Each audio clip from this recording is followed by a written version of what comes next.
प्यारे बच्चों, अज आपां मोशन इन वन डिमेंशन दे विच रैलेटिव वेलोसिटी नाल संबंधित कुछ इंपॉर्टेंट न्यूमेरिकल्स करांगे।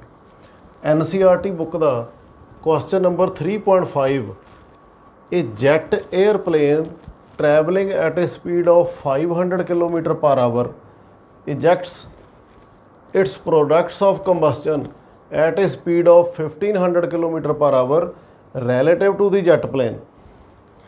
What is the speed of the latter with respect to an observer on the ground?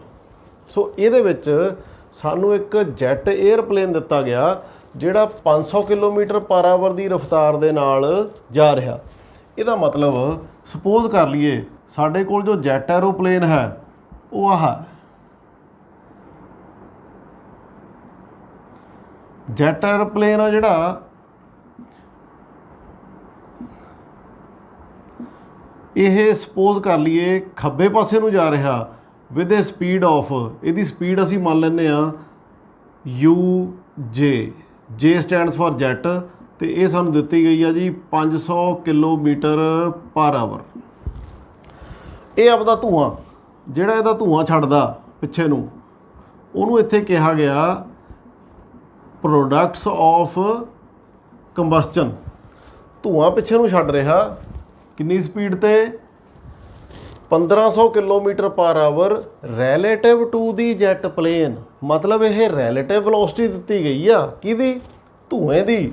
So ਧੂਏ the relative velocity ਨੂੰ ਮੰਨ ਲੈਂਦੇ ਆ ਕੰਬਸਟੀਬਲ ਮਟੀਰੀਅਲ ਦੀ relative velocity with respect to jet. ਇਹ ਸਾਨੂੰ ਦਿੱਤੀ ਗਈ ਆ ਜੀ 1500 kilometre per hour. What we have to find what is the speed of the later? Later means ਜਿਹੜੀ ਚੀਜ਼ ਬਾਅਦ ਚੋਂ ਲਿਖੀ ਆ, ਬਾਅਦ ਚੋਂ ਲਿਖਿਆ ਹੋਇਆ products of combustion। ਇਹ ਸਾਡਾ later ਆ, ਜੈਟ ਐਰੋਪਲੇਨ ਫਾਰਮਰ ਹੋਏਗਾ ਜੇ ਕਿਸੇ ਵੀ ਸਟੇਟਮੈਂਟ 'ਚ ਆਵੇ। what is the speed of the later with respect to the observer on the ground? ਥੱਲੇ ਧਰਤੀ ਆ ਜੀ, ਧਰਤੀ ਦੇ ਉੱਤੇ ਇੱਕ observer ਖੜਾ ਪਲੇਨ ਨੂੰ ਦੇਖਦਾ, ਤੇ ਇਸ ਅਬਜ਼ਰਵਰ ਦੇ ਅਕੋਰਡਿੰਗ ਅਸੀਂ ਧੂਏ ਦੀ ਵੈਲੋਸਿਟੀ ਕੱਢਣੀ ਆ। ਰੈਲੇਟਿਵ ਵੈਲੋਸਿਟੀ ਦਿੱਤੀ ਆ ਸਾਨੂੰ ਵਿਦ ਰਿਸਪੈਕਟ ਟੂ ਪਲੇਨ। ਇਹਦਾ ਮਤਲਬ ਜੇ ਹੁਣ ਅਸੀਂ ਰੈਲੇਟਿਵ ਵੈਲੋਸਿਟੀ ਦਾ ਫਾਰਮੂਲਾ ਇੱਥੇ ਲਾਈਏ ਤਾਂ ਕੀ ਬਣਿਆ? Relative velocity combustible material with respect to jet plane ਹੋਏਗਾ velocity of combustible material minus velocity of jet plane. So ਇਹ ਸਾਡਾ ਫਾਰਮੂਲਾ ਬਣੇਗਾ। ਹੁਣ ਅਸੀਂ ਫਾਰਮੂਲੇ ਦੇ ਵਿੱਚ ਵੈਲਿਊਜ਼ ਪੁੱਟ ਕਰੀਏ। ਜੇਕਰ ਅਸੀਂ ਸੱਜੇ ਪਾਸੇ ਨੂੰ ਪੋਜ਼ਿਟਿਵ ਡਾਇਰੈਕਸ਼ਨ ਮੰਨਦੇ ਆ ਤੇ ਖੱਬੇ ਪਾਸੇ ਵਾਲੀ ਡਾਇਰੈਕਸ਼ਨ ਸਾਡੀ ਨੈਗੇਟਿਵ ਹੋਏਗੀ। ਸੋ ਮੋਸ਼ਨ ਇਨ ਵਨ ਡਾਇਮੈਂਸ਼ਨ ਦੇ ਵਿੱਚ ਹਮੇਸ਼ਾ ਸਾਡੇ ਕੋਲੇ ਦੋ ਹੀ ਚੀਜ਼ਾਂ ਹੋਣਗੀਆਂ, ਇੱਕ ਪੋਜ਼ਿਟਿਵ ਇੱਕ ਨੈਗੇਟਿਵ। ਸੋ ਜੇਕਰ ਅਸੀਂ ਧੂਏ ਦੀ ਡਾਇਰੈਕਸ਼ਨ ਨੂੰ ਪੋਜ਼ਿਟਿਵ ਮੰਨਦੇ ਆ ਤਾਂ ਸਾਡੀ ਜੈਟ ਪਲੇਨ ਦੀ ਡਾਇਰੈਕਸ਼ਨ ਨੈਗੇਟਿਵ ਹੋ ਗਈ। ਇਹਦਾ ਮਤਲਬ ਇਹ ਹੋਇਆ ਵੀ ਜੋ ਸਾਡੀ ਜੈਟ ਪਲੇਨ ਦੀ ਵੈਲੋਸਿਟੀ ਹੈ ਉਸ ਨੂੰ we will take as negative. Okay, now putting these values in the formula. Relative velocity ਦੀ ਵੈਲਿਊ ਸਾਨੂੰ ਦਿੱਤੀ ਗਈ ਆ ਜੀ 1500 kilometre per hour. Velocity of combustible material ਅਸੀਂ ਕੱਢਣੀ ਆ minus velocity of jet minus 500। ਇਹ ਅਸੀਂ ਇੱਥੇ ਪੁੱਟ ਕਰਾਂਗੇ। ਬੱਚੇ ਆਮ ਤੌਰ 'ਤੇ ਇੱਥੇ ਕੀ ਗਲਤੀ ਕਰ ਜਾਂਦੇ ਆ, ਨੈਗੇਟਿਵ ਸਾਈਨ ਨੂੰ ਭੁੱਲ ਜਾਂਦੇ ਆ ਬਿਕੋਜ਼ ਜੈਟ ਪਲੇਨ ਸਾਡਾ ਨੈਗੇਟਿਵ ਡਾਇਰੈਕਸ਼ਨ 'ਚ ਜਾ ਰਿਹਾ, ਲੈਫਟ ਸਾਈਡ ਜਾ ਰਿਹਾ। ਸੋ ਇਸ ਕਰਕੇ ਇੱਥੇ ਸਾਡੇ ਕੋਲ ਨੈਗੇਟਿਵ ਸਾਈਨ ਆਏਗਾ। ਸੋ 1500 ਇਕੁਅਲ ਟੂ VC ਮਾਈਨਸ ਸਾਡਾ ਇੱਥੇ ਪਲੱਸ ਹੋ ਜਾਏਗਾ 500 ਤੋਂ VC ਸਾਡੇ ਕੋਲ ਕਿੰਨਾ ਆ ਗਿਆ ਜੀ 1000 minus 500 which will be equal to 1500 minus 500 which will be equal to 1000 kilometer per hour. So this will be the velocity of the combustible material with respect to a man, with respect to a observer which is standing on the ground and seeing the aeroplane and its combustible material. So ਇਸ ਤਰੀਕੇ ਦੇ ਨਾਲ ਆਪਾਂ ਇਹ solve ਕਰਾਂਗੇ। ਦੂਸਰਾ question ਹੈ ਸਾਡੇ ਕੋਲੇ question number 3.6। A car moving along a straight highway with a speed of 126 kilometre per hour. ਸੋ ਪਹਿਲਾਂ ਅਸੀਂ ਨਾਲ ਦੀ ਨਾਲ ਜਿਉਂ-ਜਿਉਂ ਸਟੇਟਮੈਂਟ ਪੜ੍ਹੀ ਜਾਂਦੇ ਆ, ਜਿਹੜਾ ਕੁਝ ਗਿਵਨ ਆ ਉਹ ਅਸੀਂ ਲਿਖੀ ਜਾਵਾਂਗੇ। ਸਪੀਡ ਆਫ ਦੀ ਕਾਰ ਕਿੰਨੀ ਹੈ ਜੀ 126 kilometre per hour is brought to stop within a distance of 200 metre. Stop ਕਰ ਦਿੱਤੀ ਜਾਂਦੀ ਹੈ, ਤਾਂ ਮਤਲਬ ਫਾਈਨਲ ਵੈਲੋਸਿਟੀ 0 ਹੋ ਗਈ, ਤੇ ਡਿਸਟੈਂਸ ਕਿੰਨਾ ਕਵਰ ਕਰਦੀ ਆ 200 ਮੀਟਰ ਦੇ ਵਿੱਚ ਸਟਾਪ ਕਰ ਦਿੱਤੀ ਜਾਂਦੀ ਆ। What is the retardation of the car, ਅਸੀਂ ਐਕਸਲੇਸ਼ਨ ਕੱਢਣੀ ਆ। ਰਿਟਾਰਡੇਸ਼ਨ ਮਤਲਬ ਨੈਗੇਟਿਵ ਐਕਸਲੇਸ਼ਨ, ਉਹ ਅਸੀਂ ਫਾਈਂਡ ਕਰਨੀ ਆ। And how long does it take to stop the car, ਤੇ ਨਾਲ ਦੀ ਨਾਲ ਅਸੀਂ ਟਾਈਮ ਵੀ ਕੱਢਣਾ ਇਸ ਪ੍ਰੋਸੈਸ ਵਾਸਤੇ। ਸਭ ਤੋਂ ਪਹਿਲਾਂ ਸਾਡੇ ਕੋਲੇ ਫਾਰਮੂਲੇ ਨੇ v = u + at, s = ut + half at square and v² - u² = 2as। ਤਿੰਨਾਂ ਵਿੱਚੋਂ ਦੇਖਾਂਗੇ ਕਿ ਅਸੀਂ ਇੱਥੇ ਤੱਕ ਪਹਿਲਾਂ ਐਕਸਲੇਸ਼ਨ ਕੱਢਣੀ ਆ। ਐਕਸਲੇਸ਼ਨ ਕੱਢਣ ਦੇ ਲਈ ਕਿਹੜਾ ਫਾਰਮੂਲਾ ਸਿਲੈਕਟ ਕਰੀਏ ਜਿਹਦੇ ਵਿੱਚ v u ਤੇ s a ਵੀ ਹੋਵੇ। v u s a ਤੋਂ ਸਭ ਤੋਂ ਪਹਿਲਾਂ ਅਸੀਂ ਐਕਸਲੇਸ਼ਨ ਕੱਢਣ ਲਈ, ਟਾਈਮ ਸਾਡੇ ਕੋਲੇ ਹੈ ਨਹੀਂ, so we will use third formula. v ਵੀ ਹੈ, u ਵੀ ਹੈ, ਐਕਸਲੇਸ਼ਨ ਕੱਢਣੀ ਆ, s ਵੀ ਸਾਡੇ ਕੋਲ ਹੈਗਾ।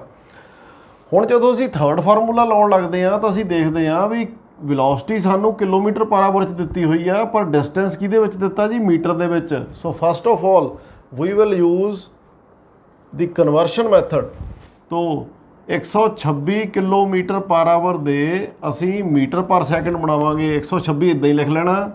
ਕਿਲੋ ਦਾ ਮਤਲਬ 1000, ਮੀਟਰ ਸਾਡਾ ਉਵੇਂ ਆ ਗਿਆ, ਪਰ ਆਵਰ ਨੀਚੇ ਆ, ਇਸ ਕਰਕੇ 60 ਮਿੰਟ ਹੋ ਗਏ, 60 ਸੈਕਿੰਡ ਹੋ ਗਏ। ਆਮ ਤੌਰ ਦੇ ਉੱਤੇ ਜੇਕਰ ਅਸੀਂ ਕਿਲੋਮੀਟਰ ਪਰ ਆਵਰ ਨੂੰ ਮੀਟਰ ਪਰ ਸੈਕਿੰਡ ਬਣਾਉਣੇ ਹੋਣ ਤਾਂ ਅਸੀਂ 2 ਤੀਏ 6 ਤੇ 2 ਪੰਜੇ 10। ਸੋ ਜਿੰਨੀ ਕੁਆਂਟਿਟੀ ਦੀ ਨੂੰ ਚੇਂਜ ਕਰਨਾ ਹੈ ਉਹਨੂੰ 5/6 ਤੀਏ 18 ਨਾਲ ਗੁਣਾ ਕਰ ਦੇਈਦੀ ਆ। ਸੋ ਦੇਖੀਏ ਕਿੰਨਾ ਆ ਗਿਆ। So 18 7 126। So it is 35 metre per second. So velocity ਸਾਡੇ ਕੋਲ ਆ ਗਈ ਜੀ 35 ਮੀਟਰ ਪਰ ਸੈਕਿੰਡ ਸਾਡੀ ਕਾਰ ਦੀ। ਹੁਣ ਅਸੀਂ ਫਾਰਮੂਲਾ ਲਾਈਏ। According to the formula v² - u² = 2as। v ਸਾਡੀ 0 ਆ because the car is brought to rest. So 0² minus u is 35 square = 2 times a into s is 200 metres. So ਸਾਡੇ ਕੋਲ a ਕਿੰਨਾ ਆ ਗਿਆ ਜੀ -35 square divided by 2 times 200। Minus sign ਸਾਨੂੰ ਦੱਸਦਾ ਵੀ ਸਾਡੀ ਜਿਹੜੀ ਐਕਸਲੇਸ਼ਨ ਆ ਇਹ ਨੈਗੇਟਿਵ ਹੋਏਗੀ, ਤੇ ਜਿਹਨੂੰ ਅਸੀਂ ਰਿਟਾਰਡੇਸ਼ਨ ਜਾਂ ਡੈਕਸਲੇਸ਼ਨ ਕਹਿੰਦੇ ਆ। ਕਿ ਇਹਦਾ ਆਨਸਰ ਆ ਜਾਏਗਾ, ਤਾਂ ਇਹ ਤੁਸੀਂ ਕੈਲਕੂਲੇਟ ਕਰੋਗੇ ਆਪਣੇ ਆਪ। ਵਿਦ ਨੈਗੇਟਿਵ ਸਾਈਨ ਆ ਮੀਨਸ ਰਿਟਾਰਡੇਸ਼ਨ ਹੈ। ਹੁਣ ਅਸੀਂ ਆਉਂਦੇ ਹਾਂ ਸੈਕਿੰਡ ਤੇ, ਅਸੀਂ ਟਾਈਮ ਫਾਈਂਡ ਕਰਨਾ। ਹੁਣ ਸਾਡੇ ਕੋਲ v ਵੀ ਹੈਗੀ ਆ, u ਵੀ ਹੈਗੀ ਆ, ਤੇ a ਵੀ ਹੈਗੀ ਆ। ਇਸ ਕਰਕੇ ਅਸੀਂ ਪਹਿਲਾ ਫਾਰਮੂਲਾ ਲਾ ਸਕਦੇ ਹਾਂ for finding time. So v = u + at। So v ਸਾਡੇ ਕੋਲ 0 ਆ ਜੀ, u ਸਾਨੂੰ ਪਤਾ ਹੈ 35 ਪਲੱਸ ਐਕਸਲੇਸ਼ਨ ਦੀ ਵੈਲਿਊ ਹੈ ਸਾਡੇ ਕੋਲ -3.06 and t। So t will be equal to -35 divided by -3.06, so 4 seconds. So in this way we can find the values. Question number 3.7 of NCERT. Two trains A and B of length 400 meter each. ਦੋ trains ਨੇ, ਦੋਨਾਂ ਦੀ ਲੰਬਾਈ 400 metre ਹੈ। Are moving on two parallel tracks with a uniform speed of 72 km/h in the same direction. ਦੋ track ਨੇ ਸਾਡੇ ਕੋਲ ਸਿੱਧੇ, ਅਸੀਂ ਬਣਾ ਲੈਂਦੇ ਹਾਂ ਨਾਲ ਦੀ ਨਾਲ। ਸੋ ਇੱਕ ਪਹਿਲਾ ਟਰੈਕ ਆ ਜੀ, ਆ ਸਾਡੇ ਕੋਲ ਦੂਜਾ ਟਰੈਕ ਆ। A ਟ੍ਰੇਨ ਪਹਿਲੇ ਟਰੈਕ ਤੇ ਜਾ ਰਹੀ ਆ ਜਿਹੜੀ ਕਿ ਅੱਗੇ ਹੈ, B ਟ੍ਰੇਨ ਪਿੱਛੇ। ਦੋਨਾਂ ਦੀ ਲੰਬਾਈ 400 ਮੀਟਰ ਆ। 72 ਕਿਲੋਮੀਟਰ ਪਰ ਆਵਰ ਦੋਨਾਂ ਦੀ ਸਪੀਡ ਹੈ ਜੀ। ਦੋਨੇ ਸੇਮ ਸਪੀਡ ਦੇ ਨਾਲ ਅੱਗੇ ਜਾ ਰਹੀ in the same direction with A ahead of B। A ਸਾਡੀ ਟ੍ਰੇਨ ਆ ਜੋ ਉਹ ਅੱਗੇ ਆ B ਤੋਂ। The driver of B decides to overtake A।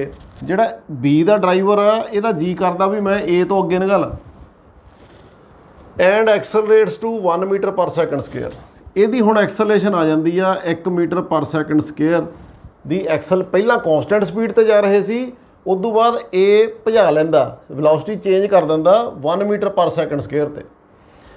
If after 50 seconds the guard of B just brushes past the driver of A। Time ਹੁਣ ਲੈਂਦਾ ਇਹ 50 ਸੈਕਿੰਡਸ ਦੇ ਵਿੱਚ। B ਦਾ ਗਾਰਡ ਆ ਜਿਹੜਾ ਉਹ ਪਿੱਛੇ ਹੋਊਗਾ, A ਦਾ ਡਰਾਈਵਰ ਅੱਗੇ ਹੋਊਗਾ। ਇਹ ਕਹਿੰਦਾ 50 ਸੈਕਿੰਡਸ ਦੇ ਵਿੱਚ ਜਿਹੜੀ B ਟ੍ਰੇਨ ਆ ਉਹ A ਦੇ, ਆਪਾਂ ਦੂਜੀ ਸਿਚੁਏਸ਼ਨ ਵੀ ਬਣਾ ਲਈਏ ਵੀ ਇਹ ਤਾਂ ਅਸੀਂ ਬਣਾ ਲਈ ਪਹਿਲੀ, ਉਦੋਂ ਬਾਅਦ ਦੂਜੀ ਸਿਚੁਏਸ਼ਨ ਬਣ ਗਈ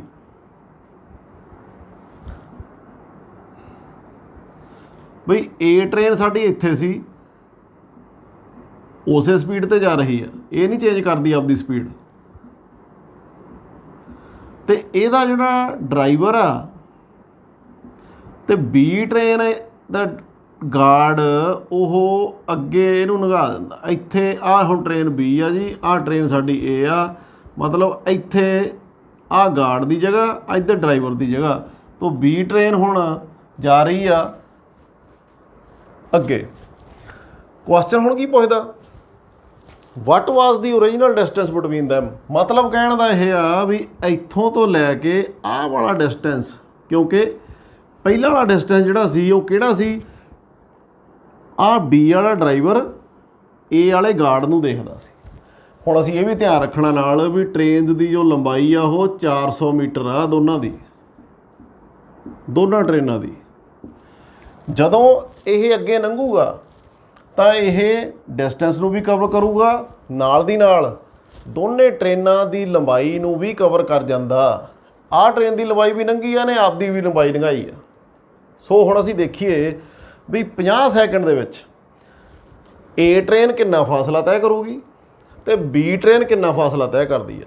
ਸੋ first of all for train A ਅਸੀਂ ਇਹਦਾ ਡਿਸਟੈਂਸ ਕੱਢੀਏ ਜੀ। ਕਿਹੜਾ ਡਿਸਟੈਂਸ ਦਾ ਫਾਰਮੂਲਾ ਲਾਵਾਂਗੇ, S = UT + ½ AT square. A train ਵਾਸਤੇ A ਟ੍ਰੇਨ ਦੀ ਐਕਸਲਰੇਸ਼ਨ 0 ਆ ਕਿਉਂਕਿ ਇਹ ਸੇਮ ਸਪੀਡ ਤੇ ਜਾ ਰਹੀ ਆ। ਇਹਦਾ ਮਤਲਬ S ਆ ਗਿਆ ਸਾਡੇ ਕੋਲੇ, initial velocity 72 kilometre per hour ਆ, ਪਰ ਇੱਥੇ ਸਾਨੂੰ ਆ 400 ਮੀਟਰ ਦਿੱਤਾ ਤਾਂ 72 ਕਿਲੋਮੀਟਰ ਨੂੰ ਮੀਟਰ ਪਰ ਸੈਕਿੰਡ 'ਚ ਚੇਂਜ ਕਰ ਦਈਏ। 72 × 5/18 ਮੀਟਰ ਪਰ ਸੈਕਿੰਡ, 18 ਚੌਕ 72 ਤੇ ਇਹ ਆ ਗਿਆ ਜੀ ਸਾਡੇ ਕੋਲੇ 20 ਮੀਟਰ ਪਰ ਸੈਕਿੰਡ ਇਹਦੀ ਆ ਗਈ, 20 ਹੋਈ ਇਹਦੀ ਆ ਗਈ। ਸੋ U ਵਾਜ਼ 20, ਟਾਈਮ ਹੈਗਾ ਸਾਡੇ ਕੋਲੇ 50 ਸੈਕਿੰਡ ਦਾ ਪਲੱਸ ਹਾਫ ਐਕਸਲਰੇਸ਼ਨ 0 ਆ। ਸੋ ਇਸ ਕਰਕੇ ਇਹ ਆ ਗਿਆ 1000 ਮੀਟਰ। ਇਹਦਾ ਮਤਲਬ ਟ੍ਰੇਨ A ਆ ਜਿਹੜੀ ਉਹ ਡਿਸਟੈਂਸ ਕਵਰ ਕਰ ਲੂਗੀ 1000 ਮੀਟਰ ਕਿੰਨੇ ਟਾਈਮ 'ਚ ਜੀ, 50 ਸੈਕਿੰਡ 'ਚ।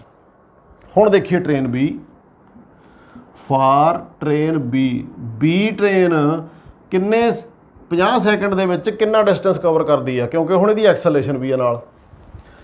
ਸੋ again S for B = UT। Initial velocity ਤਾਂ 20 ਮੀਟਰ ਪਰ ਸੈਕਿੰਡ ਹੀ ਆ, ਟਾਈਮ ਸਾਡੇ ਕੋਲੇ 50 ਸੈਕਿੰਡ ਆ, plus half acceleration 1 × T square minus 50 square.